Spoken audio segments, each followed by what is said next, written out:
안녕하세요. 귀한 사람들 인공화호 편을 진행하고 있는 삼성서울병원 이비인후과 정원호 교수입니다. 한쪽 귀는 잘 들리는데 다른 쪽 귀가 청력이 나빠서 일측성 난청으로 고생하시는 분이 계십니다. 일측성 난청이 있으면 양쪽 귀로 듣지 못하기 때문에 크게 세 가지가 불편한데요. 하나는 뒤에서 누가 얘기를 하더라도 소리의 방향을 알 수가 없습니다. 두 번째는 그쪽 난청이 있는 쪽에서 얘기를 할 때 잘 들리지 않게 되고요. 세 번째는 소음 환경에서 이야기할 때 언어 인지력이 많이 떨어지게 됩니다. 이렇게 일측성 난청 환자에서 이런 어려움을 좀 극복하기 위해서 인공와우 수술을 하게 되는데요. 그래서 이번 시간에는 일측성 난청 환자에서 인공와우 수술이 어떻게 이용될 수 있는지 말씀을 나누도록 하겠습니다. 삼성서울병원 이비인후과의 문일중 교수를 모시고 이번 시간은 진행하도록 하겠습니다. 네, 안녕하세요. 네. 네.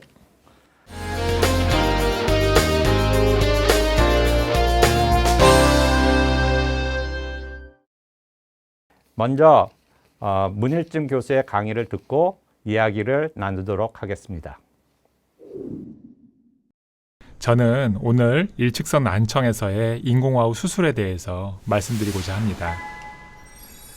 일측성 난청이라는 것이 다들 생소하실 수도 있는데요. 일측성 난청이라는 것은 결국 한쪽의 청력이 반대쪽에 비해서 저하되어 있는 상태를 말합니다. 그래서 여기 그림에서 보시는 것처럼 이쪽 오른쪽 귀로는 굉장히 잘 듣는데 왼쪽 귀의 청력이 저하되어 있기 때문에 우리가 이제 귀가 양쪽에 있어서 양측으로 듣는 이점이 있는데 이러한 이점을 충분히 살리지 못하게 됩니다. 그래서 이렇게 일측성 난청이 있으면은 양의 청의 장점인 소음 속에서의 언어 인지라든지 소리 방향성 감별 같은 것들의 기능이 떨어지게 됩니다. 그래서 일측성 난청이 있으신 분들이 가장 흔하게 호소하는 증상이 난청이 있는 쪽에서 어떤 분께서 얘기하셨을 때 그런 말을 잘 이해를 못하겠다. 이런 것들을 굉장히 많이 불편해하시고 그래서 대화 시에 위치 변경이 필요하게 됩니다. 그리고 소음 속에서 언어 인지력이 많이 저하되기 때문에 사실 조용한 곳에서 1대1 대화는 크게 문제가 없지만 여러 사람이 대화하는 환경이나 또는 교실이나 강당, 백화점과 같이 시끄러운 환경에서는 자꾸 말을 되묻게 되는 현상이 나타나게 됩니다. 그리고 소리 방향성 감별이 불가하다는 것이 또 굉장히 큰 문제인데요. 위험 상황 회피에서 이 문제가 될 수 있습니다. 예를 들어서 길거리에서 자동차가 나를 향해서 달려오면서 이제 경적을 울리는데 그런 빵빵 소리를 제가 들을 수가 없다면 또는 어느 쪽에서 들리는지를 알 수가 없다면은 이제 그 소리의 반대 방향으로 피하거나 하는 데서 문제가 생길 수가 있습니다. 그리고 또 많이 불편하시는 증상이 물체의 위치를 소리로 찾을 수가 없다는 것인데 예를 들어서 핸드폰이 이제 벨이 울리는데 집 안에서 핸드폰이 벨이 울리는 건 알겠는데 이게 어느 쪽에서 울리는지를 몰라서 이제 집안 곳곳을 다 뒤져야 되는 그런 문제점들이 어렵다라고 얘기를 많이 하십니다. 그래서 이렇게 한쪽 청력이 떨어져 있을 때 치료를 해야 될 텐데요. 이런 치료법으로는 이제 난청의 정도에 따라서 여러 가지 치료법들이 있습니다. 그래서 대표적으로 제가 좀 정리를 해보았는데 보청기를 활용하는 방법이 있겠고 크로스나 바이크로스 보청기라는 좀 특수한 목적의 보청기를 활용하는 방법 그리고 골전도 보청기라는 수술을 통해서 재활을 하는 방법 그리고 오늘의 주제인 이 인공와우를 통해서 재활하는 방법이 있겠습니다. 쉽게 얘기해서 난청의 정도가 그렇게 심하지 않아서 보청기를 통해서도 재활이 가능한 정도라고 하면은 이렇게 그냥 그쪽 난청이 있는 쪽에다가 보청기를 착용하면 되겠습니다. 그런데 이제 일측성 난청에서도 난청의 정도가 굉장히 심한 심도 난청이 있는데요. 그러면은 이제 그쪽 귀로는 전혀 들을 수가 없는 상태입니다. 그렇게 청력이 너무 많이 떨어진 환자분들에서는 그쪽에 아무리 보청기를 착용을 한다 하더라도 그쪽에 이제 기능이 달팽이관의 기능이 이미 많이 떨어졌기 때문에 보청기로는 더 이상 도움을 받을 수가 없습니다. 그러한 경우에는 크로스 바이크로스란 보청기가 있는데요. 이 보청기는 쉽게 얘기해서 안 들리는 쪽에다가는 송신기를 그리고 잘 들리는 쪽 귀에다가는 수신기를 착용하는 것입니다. 그래서 안 들리는 쪽에서 어떤 사람이 얘기했을 때 그 신호를 반대 방향으로 넘겨준다. 잘 들리는 쪽으로 넘겨준다라는 개념이고요. 골전도 보청기도 마찬가지 개념인데 안 들리는 쪽에다가 골전도 보청기 이식 수술을 하게 되면은 그러면은 그쪽에서 누군가가 얘기를 했을 때 이제 골전도 보청기가 이 측두골을 진동시켜서 그 골의 진동을 통해 소리가 반대쪽 정상측으로 들리게 됩니다. 그런데 이 크로스 보청기나 바이크로스 보청기 또는 골전도 보청기는 진정한 그쪽 청력을 잃었을 때의 재활이라고 보긴 어렵습니다. 왜냐하면은 그쪽 귀의 기능은 그냥 포기하고 반대쪽 정상적인 귀 쪽으로 듣겠다라는 개념이기 때문이고요. 그래서 이제 이 인공와우라는 치료가 어떻게 보면은 가장 확실한 양이청의 장점을 살릴 수 있는 치료라고 할 수 있겠습니다.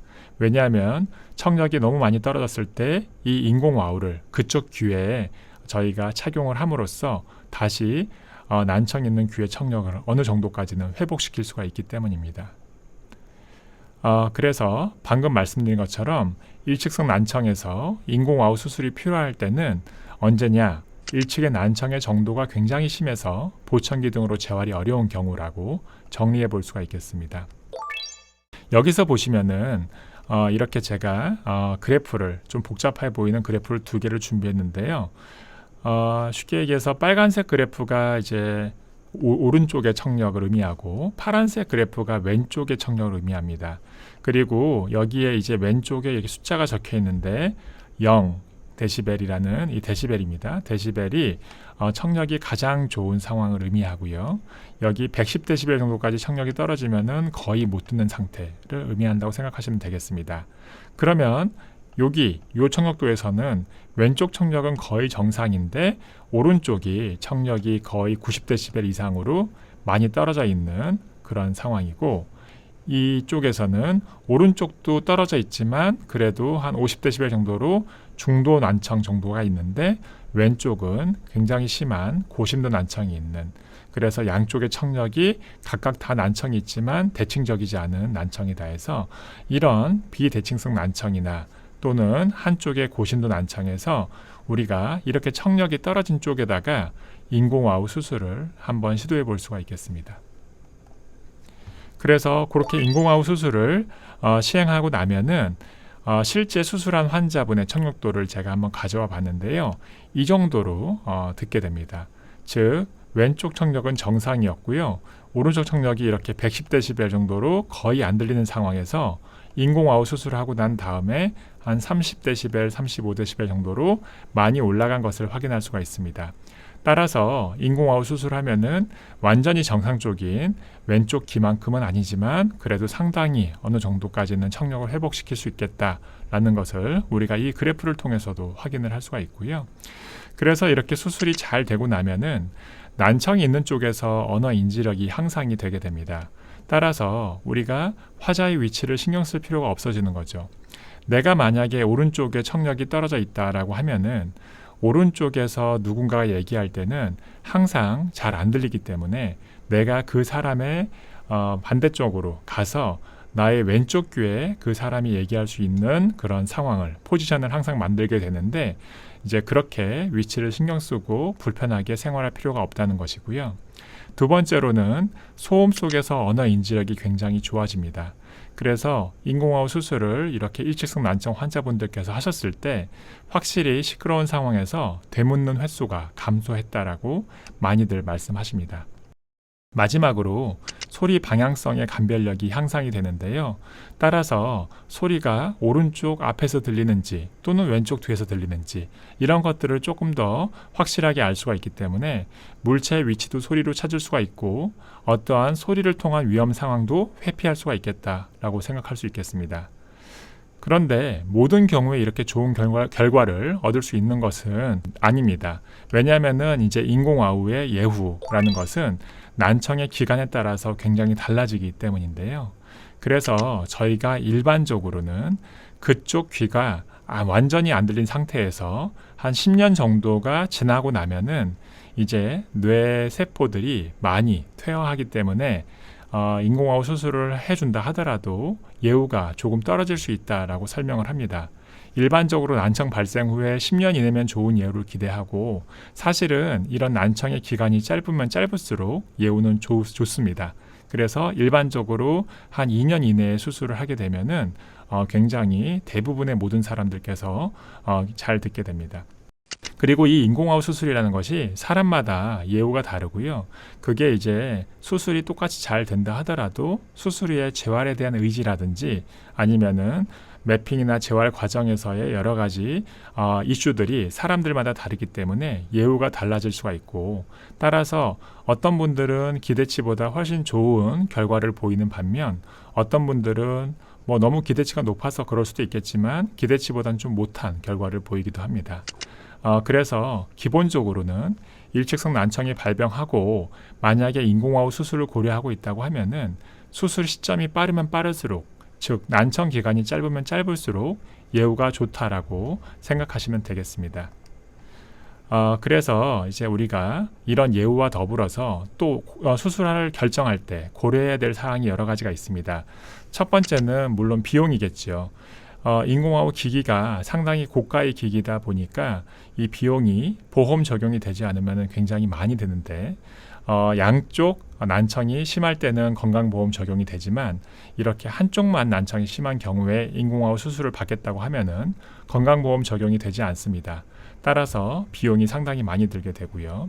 그 다음에 인공호흡 수술을 하면은 이 기기가 내부 장치가 귀 안에 삽입이 되기 때문에 수술 후에 MRI 촬영에서 문제점이 발생할 수 있습니다.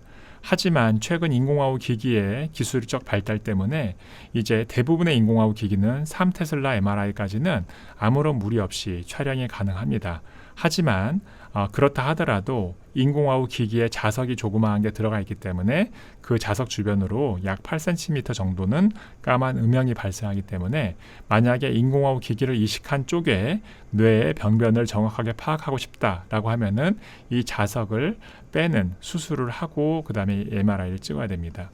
그리고 세 번째로는 그쪽에 청력이 굉장히 나쁘면은 뭐 이런 일이 발생할 일이 없겠지만 청력이 약간은 남아있는 경우에는 수술을 하는 과정에서 수술 시 잔존 청력, 그쪽에 남아있는 청력이 조금 더 떨어질 수 있습니다. 그래서 이제 이런 점들을 불편해할 수가 있고요. 그리고 수술 후에 적응 기간이 또 필요합니다. 그래서 난청 기간이 길수록 아까 말씀드렸던 것처럼 예후도 좋지 않을 수 있지만 이러한 적응 기간, 재활 기간도 오래 걸리게 되고 그래서 대부분의 수술 받으신 분들께서 말씀하시기를 수술 직후에는 어색한 소리로 들리지만 자꾸 사용하면서 시간이 지날수록 적응이 되고 해서 일반적으로는 우리가 한 1년 정도 적응 기간이 필요하다라고 얘기를 합니다. 그래서 이 인공호흡 수술을 하면은 일측성 난청에서 굉장히 좋은 장점들도 많지만 이러한 고려점들이 있고요. 그리고 또 한 가지 강조하고 싶은 것은 이런 일측성 난청 환자분들께서 사실 듣는 것보다 이명을 더 괴로워하시는 분들도 굉장히 많습니다. 그런데 인공호흡 수술을 했을 때 이명이 많이 호전되는 그런 연구 결과들이 보고되고 있기 때문에 사실은 듣는 것과 이명을 동시에 해결할 수 있는 좋은 치료법이라고 생각을 합니다. 네, 이상 마치겠습니다. 네, 강의를 잘 들으셨나요? 그럼 궁금해하실 것 같은 몇 가지 질문을 드리도록 하겠습니다. 이 문효준 교수께서 일측성 난청 환자한테 인공호흡 수술을 많이 하셨을 텐데요. 네. 그 환자들의 만족도는 어떤가요? 환자들의 만족도는 상당히 높은 편입니다. 저도 제일 처음에는 아주 보수적으로 접근을 해서 꼭 본인이 원하시고 필요한 그리고 난청 기간이 짧은 분들한테만 수술을 진행했었는데 최근에는 이제 수술 적응증을 조금 더 넓혀가고 있는 상황이고요. 그랬을 때 이 환자분들께서 아까 제가 강의에서 말씀드렸던 것처럼 시끄러운 상황에서 대문는 횟수가 확실히 줄어들었고 소리 방향성을 감별할 수 있어서 핸드폰 벨소리가 울릴 때 내가 핸드폰을 찾을 수가 있다. 그리고 확실히 이제 이쪽 소리 방향성 때문에 내가 안 들리는 쪽에서 얘기하는 사람들의 목소리도 좀 잘 들을 수 있다라고 해서 상당히 잘 사용을 하고 계십니다. 네, 그러니까 양쪽 귀로 다 활용할 수 있는 양이청의 그렇죠. 장점을 가질 수 있는 거군요. 네, 그리고 또 한 가지는 아까도 제가 강의에서 말씀드렸지만 이명 환자분들에서 이명이 굉장히 많이 좋아진다라고 얘기하시는 분들이 많아가지고요. 그런 것도 또 하나의 장점이 될 수 있을 것 같습니다. 많은 사람들이 걱정을 할 수 있는 것이 네. 이쪽은 정상귀로 들리는데 반대쪽에 인공와우 수술을 하게 되면 네. 기계음이 들어가기 때문에 네. 소리의 차이가, 음질의 차이가 느낄 수 있지 않을까 생각을 하거든요. 네, 맞습니다. 예, 네. 그런 거는 어떻게 사람들이 어떻게 얘기를 하시나요? 네, 근데 이제 사실은 저도 이제 그게 궁금해서 환자분들 오실 때마다 여쭤보는데 제일 처음에는 다들 굉장히 불편하십니다. 왜냐하면은 이 소리가 정말 자연스럽게 들리지 않거든요. 기계음처럼 들리기도 하고 어떤 분들은 마치 헬륨가스 마신 사람들이 얘기하는 것처럼 모든 소리가 굉장히 하이톤으로 들린다라고 얘기하시기도 합니다.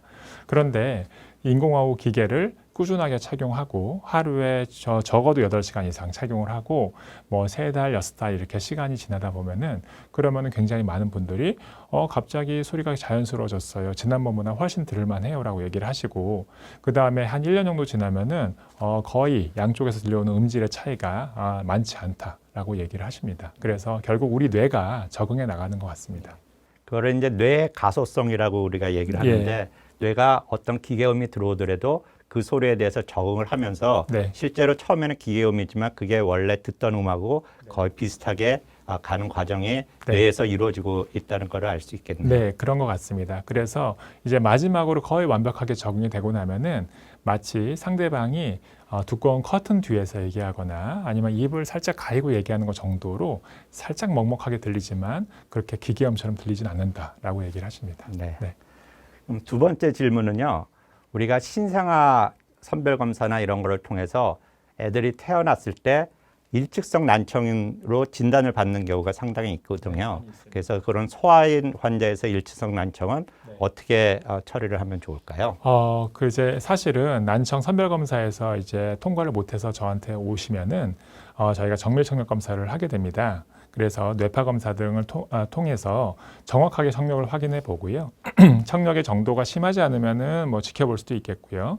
아니면 보청기를 쓸 수도 있겠지만 청력이 아까 말씀드린 것처럼 너무 고심도 난청이다라고 하면은 보청기로 재활이 안 되니까 그 다음에는 이제 인공화호 수술만이 유일하게 할 수 있는 수술입니다.